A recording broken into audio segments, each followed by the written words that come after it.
When it comes to bullshit, big time, major league bullshit, you have to stand in awe of the all-time champion of false promises and exaggerated claims, religion.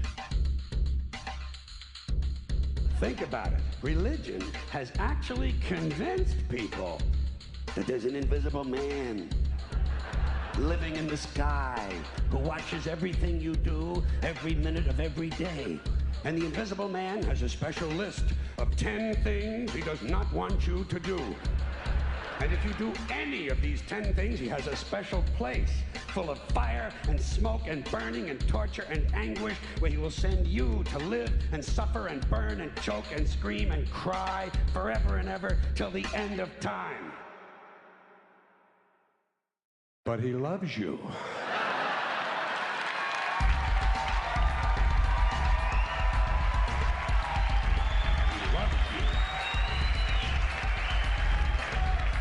He loves you and he needs money. He always needs money. He's all powerful, all perfect, all knowing, and all wise. Somehow, just can't handle money. Religion takes in billions of dollars. They pay no taxes, and they always need a little more. Now, you talk about a good bullshit story. Holy shit. Swearing on the Bible. You understand that shit? They tell you to raise your right hand, place your left hand on the Bible. Does this stuff really matter? Which hand? Does God really give a fuck about details like this? Suppose you put your right hand in the Bible, you raise your left hand. Would that count? Or would God say, sorry, wrong hand, try again? And why does one hand have to be raised? What is the magic in this gesture? This seems like some sort of a primitive voodoo mojo shtick. Why not put your left hand on the Bible, let your right hand hang down by your side? It's more natural. Or put it in your pocket. Remember what your mother used to say? Don't put your hands in your pockets. Does she know something we don't know? Is this hand shit really important? Well, let's get back to the Bible, America's favorite national theatrical prop.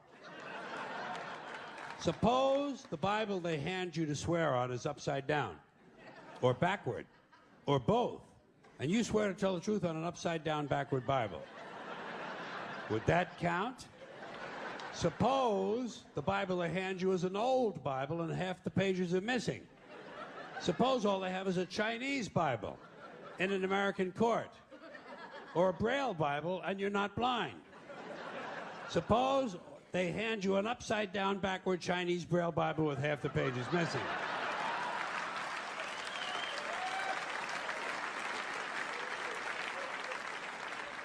At what point does all of this stuff just break down and become just a lot of stupid shit that somebody made up? They fucking made it up, folks. It's make-believe. It's make-believe. Now, all right. Okay. Let's leave the Bible aside. We'll get back to the science fiction reading later. The more important question is, what is the big deal about swearing to God in the first place? Why does swearing to God mean you're going to tell the truth? Wouldn't affect me. If they said to me, you swear to tell the truth, the whole truth, and nothing but the truth, so help you God, I'd say, yeah. I'll tell you about as much truth as the people who wrote that fucking Bible. How do you like that? Huh?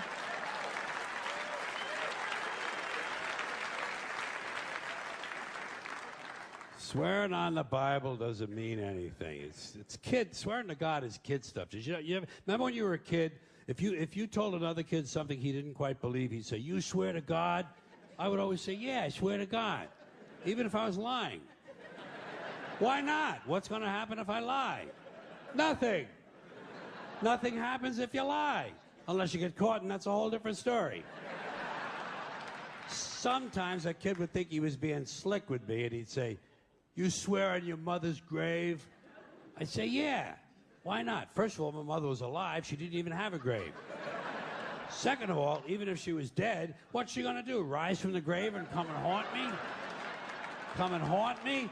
All because I told a lie to an 8-year-old? Get fucking real, will you?"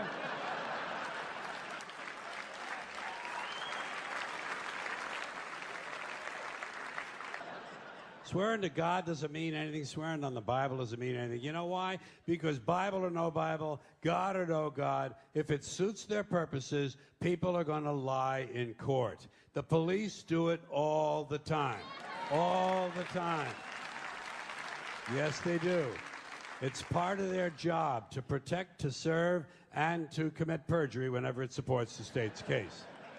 Swearing on the Bible is just one more way of controlling people and keeping them in line, and it's one more thing that holds us back as a species. Here's one more item for you, the last in our civics book, rights. Boy, everyone in this country is always running around yammering about their fucking rights. I have a right, you have no right, we have a right, they don't have a right. Folks, I hate to spoil your fun, but there's no such thing as rights, okay? They're imaginary. We made them up, like the boogeyman. The Three Little Pigs, Pinocchio, Mother Goose, shit like that. Rights are an idea. They're just imaginary. They're a cute idea. Cute. But that's all. Cute and fictional. But if you think you do have rights, let me ask you this. Where do they come from? People say, well, they come from God. They're God-given rights. Oh, fuck, here we go again. Here we go again. The God excuse. The last refuge of a man with no answers and no argument. It came from God. Anything we can't describe must have come from God. Personally, folks, I believe that if your rights came from God, he would have given you the right to some food every day, and he would have given you the right to a roof over your head. God would have been looking out for you. God would have been looking out for you. You know that? He would have been worried about making sure you have a gun so you get drunk on Sunday night and kill your girlfriend's parents. But let's say it's true. Let's say God gave us these rights. Why would he give us a certain number of rights? The Bill of Rights in this country has 10 stipulations, okay? 10 rights. And apparently God was doing sloppy work that week because we've had to amend the Bill of Rights an additional 17 times. So God forgot a couple of things like slavery. Just fucking slipped his mind. But let's say God gave us the original 10. He gave the British 13. The British Bill of Rights has 13 stipulations. The Germans have 29. The Belgians have 25. The Swedish have only 6. And some people in the world have no rights at all. What kind of a fucking goddamn God-given deal is that? No rights at all? Why would God give different people in different countries different numbers of different rights? Boredom? Amusement? Bad arithmetic? Do we find out at long last, after all this time, that God is weak in math skills? Doesn't sound like divine planning to me. Sounds more like human planning. Sounds more like one group trying to control another group. In other words, business as usual in America. Now, if you think you do have rights, one last assignment for you. Next time you're at the computer, get on the internet, go to Wikipedia. When you get to Wikipedia, in the search field for Wikipedia, I want you to type in Japanese Americans 1942, and you'll find out all about your precious fucking rights, okay? All right. You know about it. You know about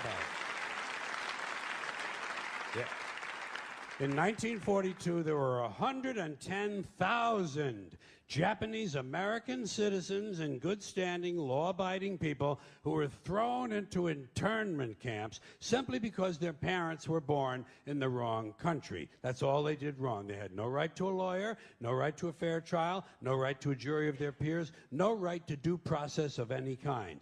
The only right they had, right this way, into the internment camps. Just when these American citizens needed their rights the most, their government took them away. And rights aren't rights if someone can take them away. They're privileges. That's all we've ever had in this country is a bill of temporary privileges. And if you read the news even badly, you know that every year the list gets shorter and shorter and shorter. You see how sooner or later?